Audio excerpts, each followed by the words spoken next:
જે ગોપાલ ઇટાલિયાનું એક વાવાઝોડું આખા વિસ્તારમાં હતું કે જો અમે હારીએ તો રાજનીતિ છોડી દે જાવ, આવી ગેરંટી કોઈ નહીં આપે. જીતવાના દાવા એ તો અપક્ષમાં ઉભા છે એ કરે. ગોપાલ ઇટાલિયાનું નામ જાહેર થયા પછી કિરીટભાઈ પટેલ જેવાને ટિકિટ આપવી એ ખરાબ છે એમ નથી કહેતા, પણ કમસે કમ વિવાદમાં તો છે. જયેશ રાદડિયા જેતપુરમાં ચૂંટણી લડતા હોય તો આટલી મહેનત ન કરવી પડે. જયેશભાઈને ખબર છે કે હું જીતી જાઉં, એનાથી વધારે મહેનત જગદીશભાઈ જયેશ રાદડિયાએ વિસાવદરમાં કરવી પડી. જયેશભાઈએ જરાક વધુ પડતો ભરોસો મૂક્યો અને પોતાની શાખ દાવમાં લગાડી દીધી. જો ભાજપે એક કાંકરે આખું ટોળું મારવાની કોશિશમાં છે. તમે શરૂઆતથી જ એમ કે ગોપાલભાઈની બહુ વાત કરો છો, પણ હું નથી કહેતો, આખું વિસાવદર કે છે. મતદારો તો આમ આદમી પાર્ટીના જનતાઓ બધી, પણ એના મોઢામાં શબ્દ એવો હતો કે અમારે ગોપાલને મત આપવો છે. બૂથ પ્રમુખને, પેજ પ્રમુખને કામે વળગાડીને મતદારોને મતદાન મથક સુધી લઈ આવ્યા હોય તો પણ એને કેની તરફેણમાં મત આપ્યો હશે ઈ કહી શકાય નહીં. ભેસાણના મતદારોનો વ્યૂ કેની સાથે રહ્યો? 60-40 છે ખરા, પણ ઉપર નીચે છે સાહેબ. વિસાવદર પંથક કંઈક કરવા જઈ રહ્યો છે. પહેલો તબક્કો તો 1001% ગોપાલભાઈ જીતી જ ગયા હતા. અત્યારની સ્થિતિ મિશ્ર છે. જે ગોપાલ ઇટાલિયા તરફથી આખો માહોલ હતો એવું નથી. 71-29 થાય છે. 71-29 તમે સમજો થાય જે હારજીત થશે ને એ માત્ર 5 થી 10,000 મતોની હારજીત, 5 થી 10 ની વચ્ચે હશે. કદાચ મોડું થઈ ગયું છે. કોંગ્રેસના ઉમેદવારે તો પોતાના ગામડાઓ સુધી પૂરા ગામડાઓ સુધી નથી પહોંચી શક્યા. અને ચૂંટણીનું પરિણામ છે ને એક તરફી ઢળી રહ્યું હોય એવું અત્યારે તો દેખાઈ રહ્યું છે.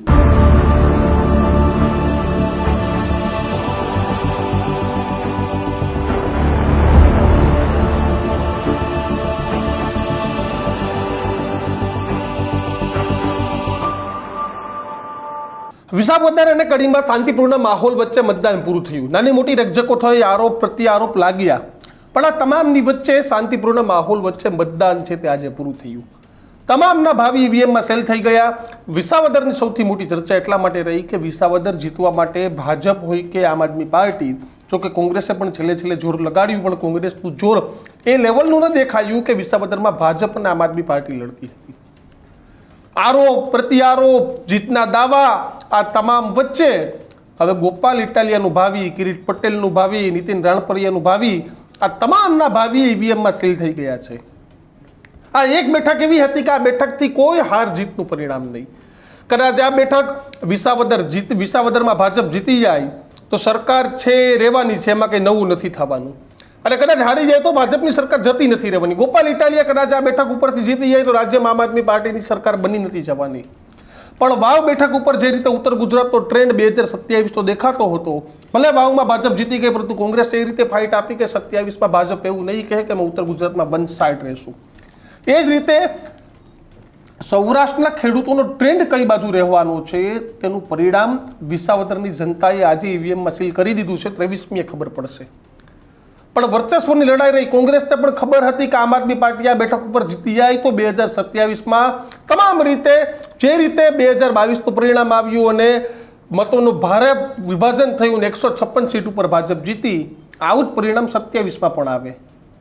કારણ કે મતોનું વિભાજન થાય અને સીધો ફાયદો છે તે શાસક પક્ષને રહેતો હોય છે. એન્ટી ઇન્કમ્બન્સીના મત ક્યાંક આપને મળે, ક્યાંક કોંગ્રેસને મળે, આ જ પ્રકારનું ચિત્ર છે તે થયું. પરંતુ આરોપ પ્રત્યારોપ, પૈસા પકડવા, દારૂ પકડવો, આ તમામ વસ્તુઓ અલગ રીતે પહેલી વખત આપણે વિસાવદરમાં જોવા મળી. તો આજે આ જ મુદ્દા આપણે ચર્ચા કરવી છે. હવે તો ખુલ્લા મને ચર્ચા એટલા માટે કે હવે મતદાન પૂરું થઈ ગયું છે.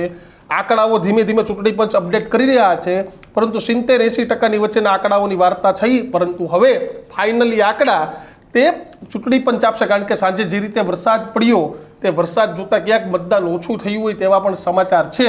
આ જ મુદ્દે આપણે વાત કરવી છે. આપણી સાથે જગદીશ મહેતા વરિષ્ઠ પત્રકાર જોડાઈ ગયા છે, સાથે જ રેનીશ મહેતા અને ધીરુભાઈ. આ તમામ મહાનુભાવનું ન્યૂઝરૂમમાં સ્વાગત છે, ગર્જનાદમાં સ્વાગત છે. જગદીશભાઈ, સૌથી પહેલો સવાલ, કયા મુદ્દાઓ રહ્યા અને હવે મતદાન પૂરું થઈ ગયું, શું લાગે છે કોનું પલડું ભારે? જુઓ, આખું વિસદર ની જોતા વાટ ઈ શેરી મહી સામે મળ્યા ઉઘડા દિલના કમાડ વગર ચાવીના શ્યામળા. કેટલાક સમયથી આપણે જેની ચર્ચા કરતા હતા એ દિવસ કે એ ઘડી આવી પહોંચી, બધાએ મતદાન કરી નાખ્યું. માહોલ શું હતો એ બધું જગ જાહેર છે. ભારતીય જનતા પાર્ટીએ તાકાત જોખવામાં કોઈ કચાશ છોડી નહીં અને એ જ બતાવે છે કે ગોપાલ ઇટાલિયા કેવું ટર્ફ ફાઇટ હશે. જયેશ રાદડિયા, કુંવરજીભાઈ બાવળિયા, હીરાભાઈ સોલંકી, રાઘવજીભાઈ પટેલ, જગદીશભાઈ પંચાલ, સી.આર. પાટીલ, હર્ષ સંઘવી, ભૂપેન્દ્રભાઈ પટેલ ઇત્યાદિ ઇત્યાદિ આ બધા જ લોકોને ત્યાં ડેરા તંબુ તાણીને બેસાડવા પડ્યા કે બધી ગડમથલ કરવી પડી, સોશિયલ એન્જિનિયરિંગ કરવું પડ્યું. આ બધું સૂચવે છે કે કપરા ચડાણ છે અને એ મતદાન પૂર્ણ થયું ત્યાં સુધી સસ્પેન્સ બરકરાર રહ્યું. જેટલા પણ વિસાવદરના તજજ્ઞ લોકો છે, દીક્ષિતભાઈ બિલકુલ માઇન્ડ વેલ, તજજ્ઞ લોકો જેટલા છે એ બધા નો જે રિવ્યુ મેળવ્યો છે એમાં પણ એવું જાણવા મળ્યું છે કે ભલે ભારતીય જનતા પાર્ટીએ બૂથ પ્રમુખને, પેજ પ્રમુખને કામે વળગાડીને મતદારોને મતદાન મથક સુધી લઈ આવ્યા હોય તો પણ એને કેની તરફેણમાં મત આપ્યો હશે ઈ કહી શકાય નહીં.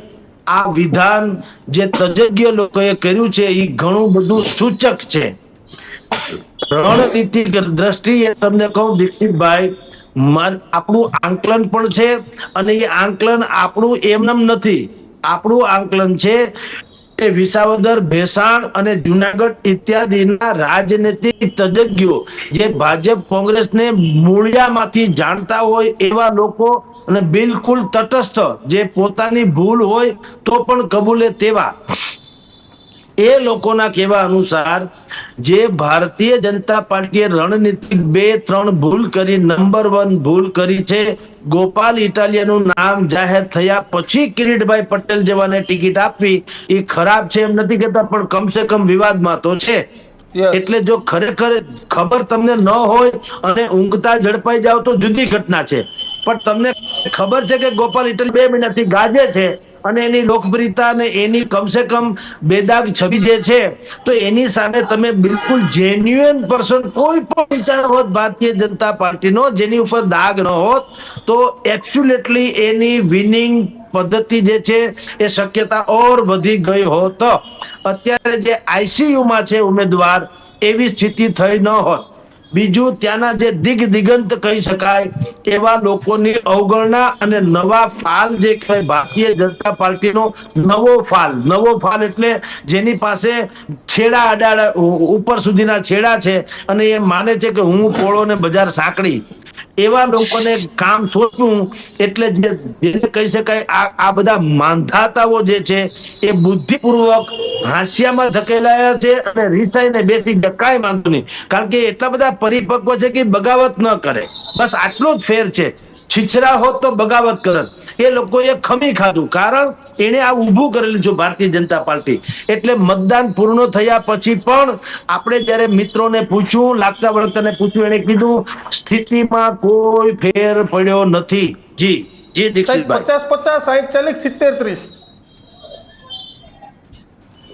જુઓ, હવે 60-40 છે ખરા, પણ ઉપર નીચે છે સાહેબ. 60 ગોપાલ, 40 ભાજપ. બોલો, માનશો?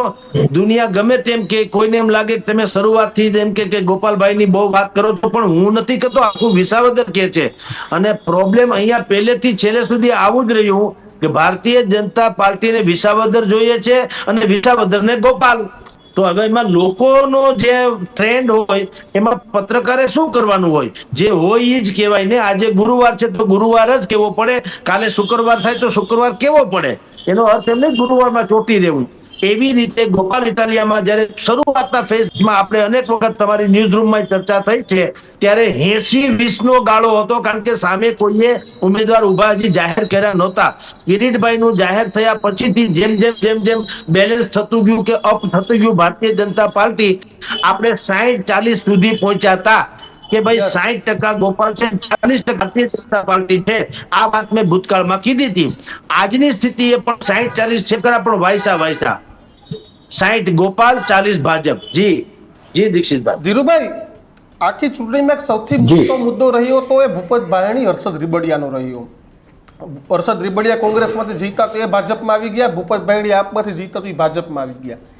ભૂપતભાઈ તો ક્યાંક ખુલીને પ્રચાર કર્યો. હર્ષદ રીબડિયાની સીધી રીતે ખુલીને નારાજગી નથી, પણ હર્ષદભાઈ જે પ્રમાણે પ્રચારમાં જયેશભાઈ અણવર બનીને દેખાણા, રાજકોટથી આવેલા અલ્પેશ ઢોલરિયા અણવર બનીને દેખાણા, ધવલ દવે અણવર બનીને દેખાણા, એવા સીધી રીતે હર્ષદ રીબડિયા અણવર બનીને ન દેખાણા. તમને સીધું એવું લાગે કે હર્ષદભાઈ રસ નથી. આ મુદ્દો ભાજપને ભારે પડશે. દીક્ષિતભાઈ, જગદીશભાઈ બહુ સ્પષ્ટ ભાષામાં કહી દીધું, એટલે હવે મારે બહુ કેવું નથી, પણ જગદીશભાઈ બહુ સાચા છે. વિસાવદર અને ભેસાણ મત વિસ્તાર, જગદીશભાઈ જ્યારે અમારા સાહેબ હતા ને તે દૂર હું આ બધું કરું છું કામ, એ વિસ્તારમાં ફરું છું ને બધું ખૂબ કર્યું છે. વિસાવદર અને ભેસાણને ઓળખવા ગુરુ છે સાહેબ. એ વિસ્તાર એવો છે કે છેલ્લી ઘડી સુધી કોઈ ખબર ન પડે કે અમે કોના તરફેણ કરનારા લોકો છીએ. પહેલો તબક્કો જગદીશભાઈ કીધું, પહેલો તબક્કો તો 1001% ગોપાલભાઈ જીતી જ ગયા હતા. 3 મહિનાથી 2 કે 3 વાર એને ગામડામાં ફરીને ઘણું બધું કામ કરી લીધું હતું.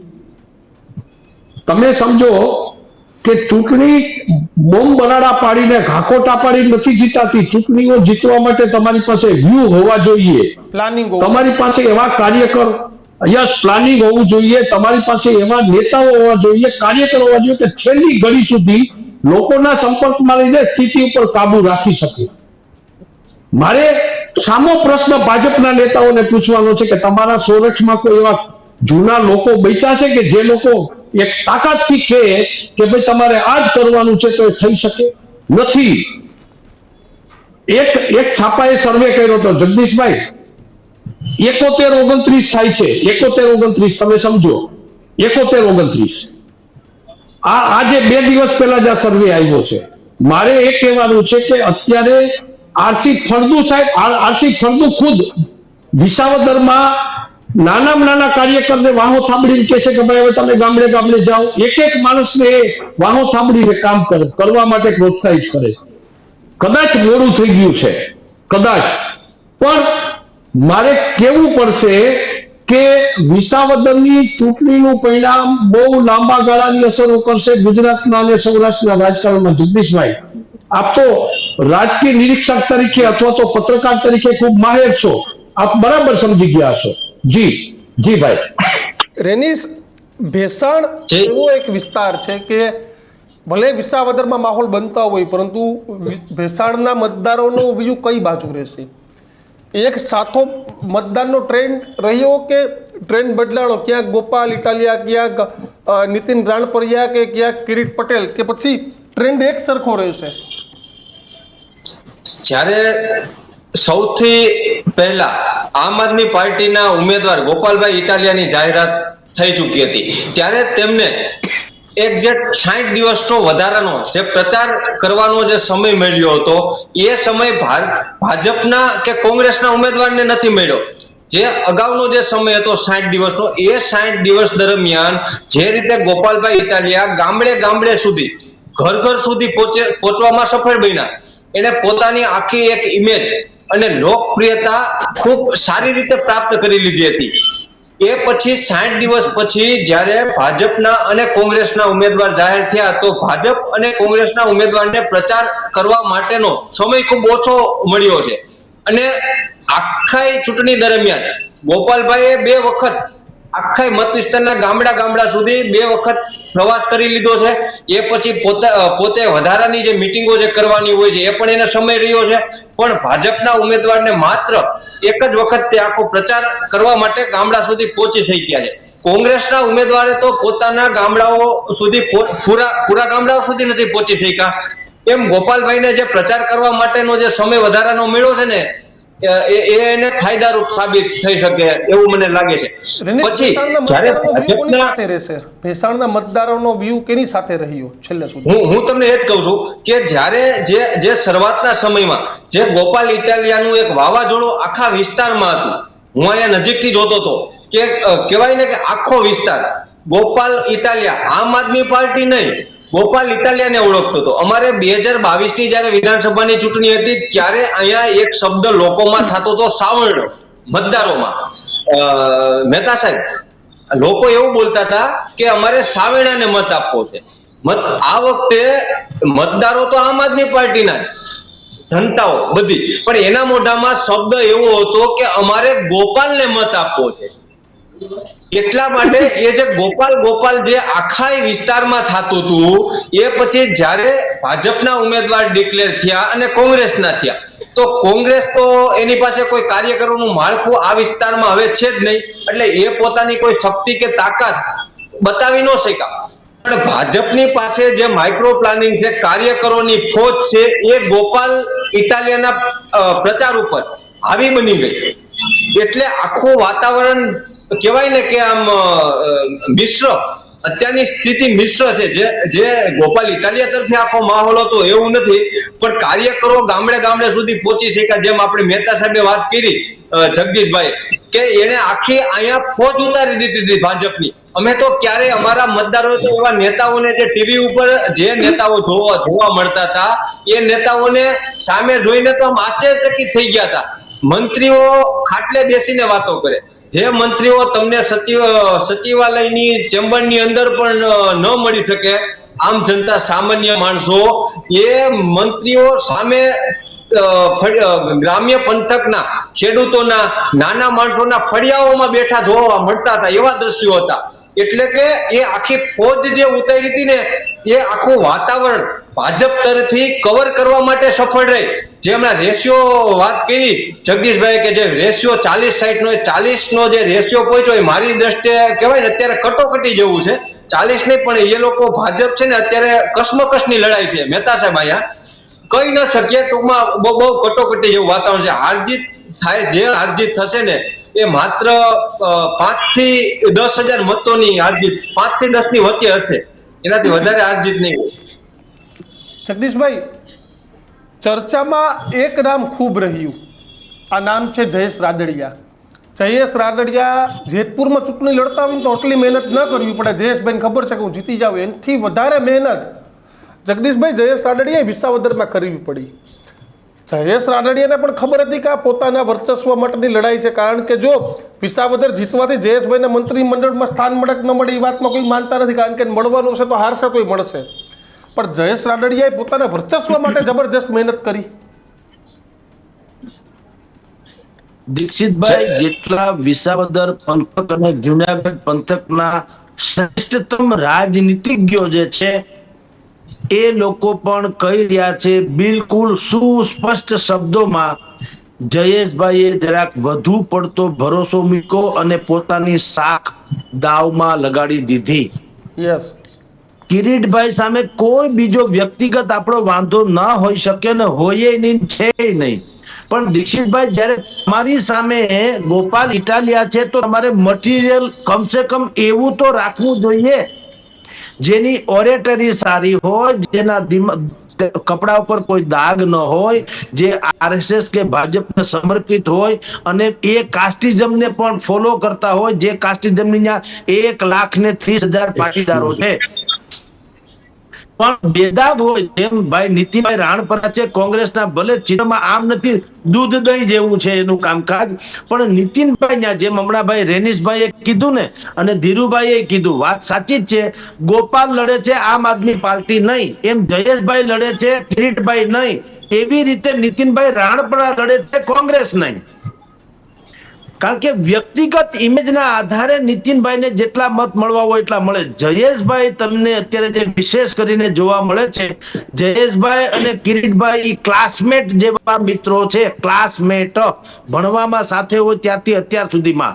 અને લેવા પાટીદારના અગ્રણી જયેશભાઈ હોવાને કારણે ભારતીય જનતા પાર્ટીએ બુદ્ધિપૂર્વકનો ટાસ્ક એને સોંપ્યો છે, જે રીતે કડીમાં એને નીતિનભાઈ પટેલને ટાસ્ક સોંપ્યો છે. જો ભાજપે એક કાંકરે આખું ટોળું મારવાની કોશિશમાં છે. જયેશભાઈ રાદડિયા ધારો કે વિસાવદરની બેઠક જીતાડી ન શકે તો એનો જે સહકારી ક્ષેત્રમાં દબદબો હોવાનો દાવો જે છે કે મારા ફાધરે આ બધું સહકારી ક્ષેત્રમાં વાવેલું છે અને એનો લડવાનો અધિકાર મને છે, એમ જયેશભાઈ જે અત્યાર સુધી કહી રહ્યા છે, જો વિસાવદરની બેઠક હારે તો ભારતીય જનતા પાર્ટી એની ઉપર સવાર થઈ જાય કે તમારો દાવો જે છે એ પોકળ છે, તમે એક બેઠક જીતાડી શક્યા નથી.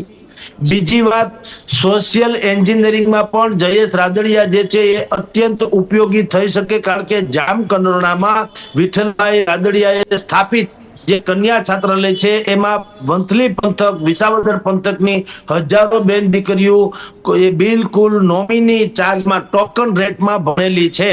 એટલે એના પણ ડેટા કલેક્શન સાથે ડોર ટુ ડોર પ્રવાસ એને કર્યો અને વિનંતી પણ કરી. અને કરી શું ખબર છે, કિરીટભાઈ ચિત્રમાં ભલે મોહરું એટલે કે ચહેરો ભલે હોય, તમારે જયેશભાઈના મોઢાને માન આપીને મત આપવાનો છે.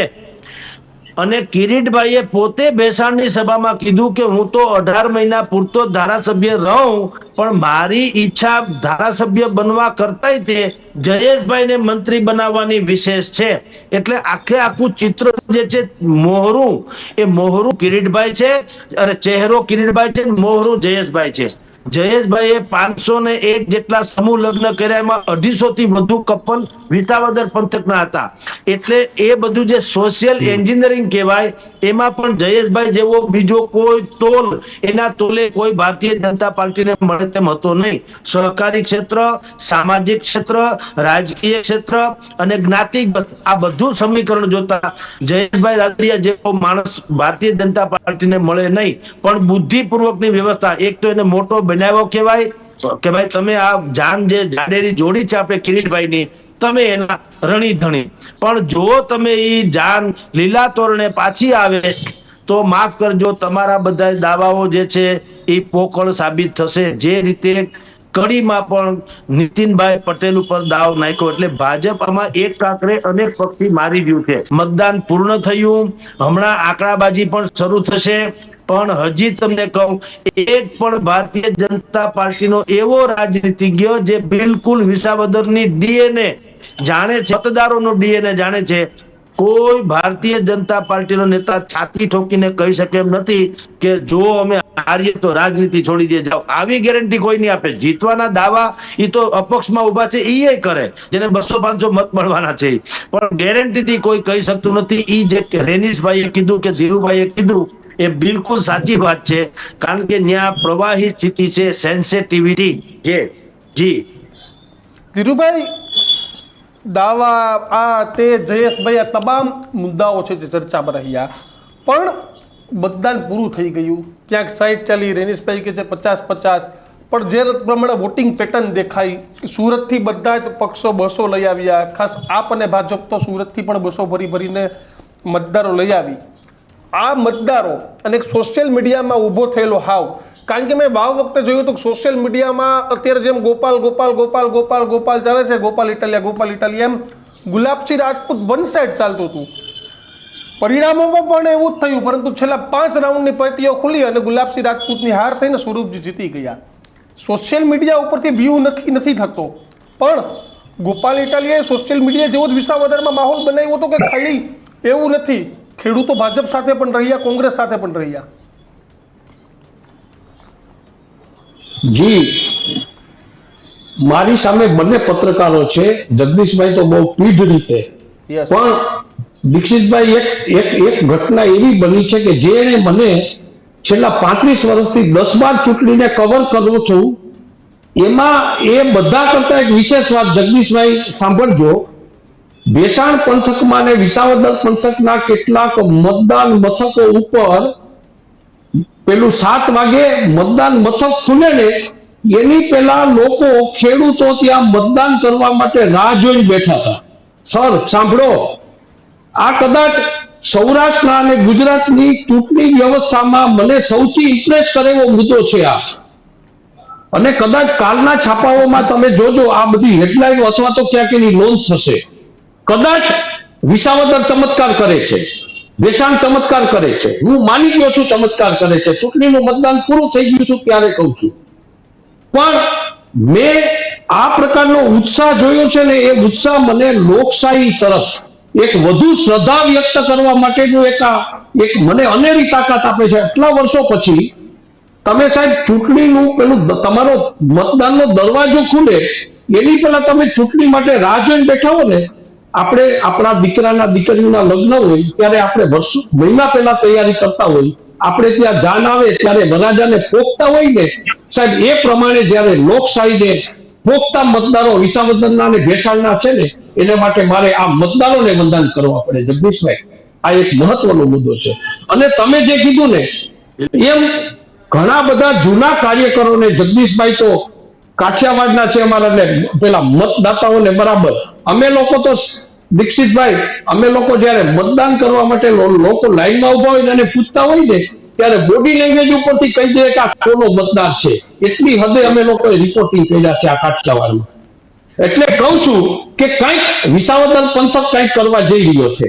પણ રેનીશભાઈએ કીધું એ પ્રમાણે એની પાસે ક્યાંક કેડર બેઝ મતદારો છે, ક્યાંક છેલ્લે હું એમ કહું કે હર્ષદ આ પ્લાનિંગ છે. હર્ષદ રીપડિયા છેલ્લી ઘડીએ 2-4 દિવસથી દિલથી ચોંટી ગયા છે, મારી પાસે એવા અહેવાલ છે. એટલે જે ફાઇટ હતી, કટોકટ હતી, વાત સાચી છે કારણ કે રેનીશભાઈ ગામડામાં છેલ્લામાં છેલ્લા મતદારને ઓળખનારા પત્રકાર છે. હજી હું જિલ્લા કક્ષાએ બેઠો છું પણ એ તો નાનામાં નાના માણસ સાથે સંબંધ રાખીને કામ કરે છે. એટલે ફરક પડ્યો છે ભાજપ. અને આજે જયારે મોટા મોટા નેતાઓ આવીને ગામડામાં ખાટલે બેસીને એમ કે ફલાણા સરપંચ, ફલાણા ભાઈ, ઢીકણા તમારે અમને અમારી સાથે ચાલવું જ પડશે, તો એનું માનવું પડે. પણ સાહેબ ક્યાંક અંદર ખાને જે લોકો નક્કી કરીને બેઠા છે ને એ જે 5-10%, 5-1% મતદારો એવા છે ને કે જે મતદારો છે ને એ મોટા અસર કરતા રહેશે. અને ચૂંટણીનું પરિણામ છે ને એક તરફી ઢળી રહ્યું હોય એવું અત્યારે તો દેખાઈ રહ્યું છે. જી રેનીશ, છેલ્લો સવાલ, કોણે છેલ્લે કઈ રીતે માહોલ બદલ્યો? દારૂ પકડાયો, પૈસા પકડાયો, સુરતથી બસ આવી, બસ રોકવામાં આવી, આપની બસ આવી, ભાજપની બસ આવી, પણ છેલ્લે માહોલ ક્યાં બદલાયો? તમને શું લાગે છે કે ગોપાલભાઈ જીતે તો આ પોઈન્ટે જીતી ગયા, ગોપાલભાઈની હાર થાય અથવા તો કિરીટભાઈની જીત થાય તો આ પોઈન્ટ પર થઈ? આ વખતની ચૂંટણીમાં ધીરુભાઈને ખબર છે કે આ વખતની ચૂંટણીમાં અમારી આ વિસાવદર વિધાનસભાની ચૂંટણી અમે દીક્ષિતભાઈ ક્યારેય અમારી ઇતિહાસમાં આ 20 વર્ષની મારી આ જે જાહેર જીવન ને પત્રકારત્વની ક્ષેત્રની કારકિર્દીમાં મેં ક્યારેય આવી ચૂંટણી નથી જોઈ. જગદીશભાઈ, એવી ચૂંટણી આ વખતની ચૂંટણી લડાણી છે કે જેની અંદર મેં કાલે જ ભાઈ ભાવિકભાઈને વાત કરી હતી કે આની અંદર જે પિક્ચરની અંદર કેમ હોરર હોય, થ્રિલર હોય, કોમેડી હોય, ક્રાઇમ હોય કે પછી એનિમેશન હોય, પિક્ચરોની અંદર જે રીતે જોવા મળે ને એ બધું અમને આ વખતની આ ચૂંટણીમાં જોવા મળ્યું છે. મતદારોએ એનું એન્ટરટેનમેન્ટ લીધું, ખૂબ મનોરંજન લીધું અને ગંભીરતા એકદમ અમારી વિસાવદરની જનતા આ વખતે ખૂબ સિરિયસ છે. જગદીશભાઈ, એ જે નિર્ણય લેશે એ કોઈનું માનશે નહીં, એના મનની અંદર જે પડ્યું હશે એને જે કરવું હશે એ જ કરશે. અમારા જે વિસાવદર વિધાનસભા મતદારો છે ને એ મતદારો ખૂબ સાણા છે.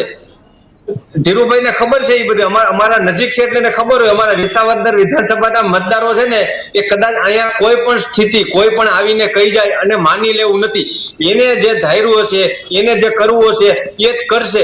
અને હું તમને આજની વાત કરું, ગઈકાલે અમારે 2 દિવસથી ખૂબ આ વિસ્તારમાં વરસાદ પડે છે, આજે ઉઘાડ છે, એટલા માટે ખેડૂતો વાવણી કરવા માટે જાય.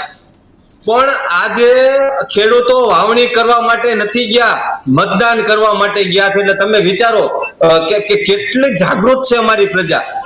જે વાવણી જ્યારે જે દિવસે વાવણી કરવા જવાની હોય ને ત્યારે એ ખેડૂત કે કોઈ વ્યક્તિ હોય તો એને કદાચ બીમાર થયા હોય ને તો દવા લેવા ન જાય, એ કે પેલા વાવણી કરી લે પછી આપણે આપણી તબિયત બતાવશું.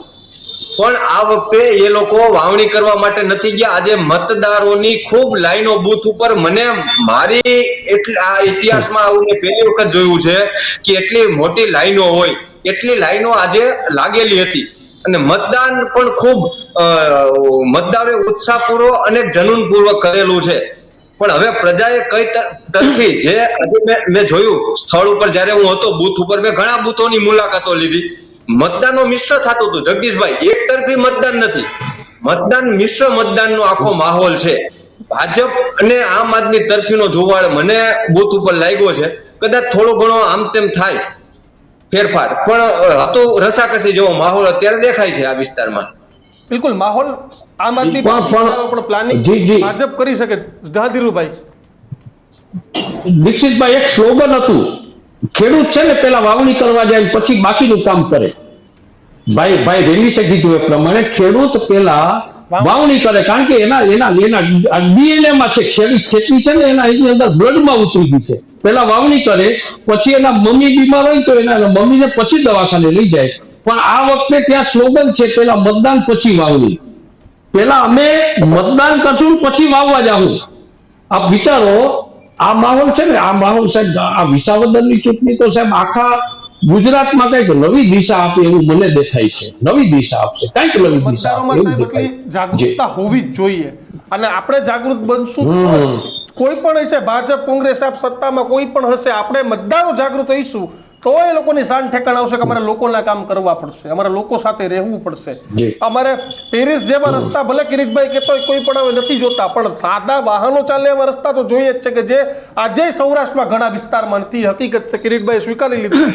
પણ જગદીશભાઈ, ધીરુભાઈ, રેરીશભાઈ, આપ તમામનો આભાર અમારી સાથે જોડાયા બદલ. તો વાત તો એ છે કે ભલે તમે પેરિસ જેવા રસ્તા બનાવવાના દાવા કરો, પરંતુ હકીકત કેવા રસ્તામાં હોવા જોઈએ, કેવા રસ્તાઓ હોવા જોઈએ અને કેવા મુદ્દાએ ચૂંટણી લડાવવી જોઈએ. જો કોઈ વિકાસના મુદ્દા ઉપર ક્યાંય વાત ન થઈ, વાત અલગ અલગ કેવા મુદ્દે થઈ, આપણે તમામને ખબર છે.